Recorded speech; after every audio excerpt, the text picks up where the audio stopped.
How to stop automatically following Instagram accounts.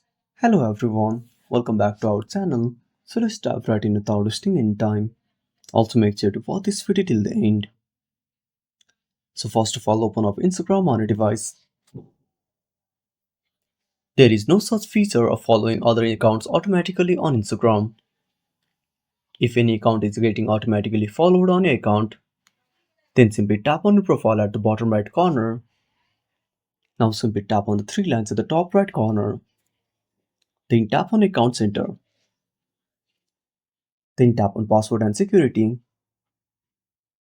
Then tap on where you are logged in. Now select your Instagram accounts. Now on this page, if you find any strange device, as if accounts are getting followed automatically on Instagram, then the only possible reason can be if someone logged into your account. Now simply tap on the strange device, then tap on Logout, then go back, then tap on Account Center, Password and Security, then tap on Change Password. Now select your Instagram account. Now simply change your password from this page, then simply go back. You can also enable two-factor authentication.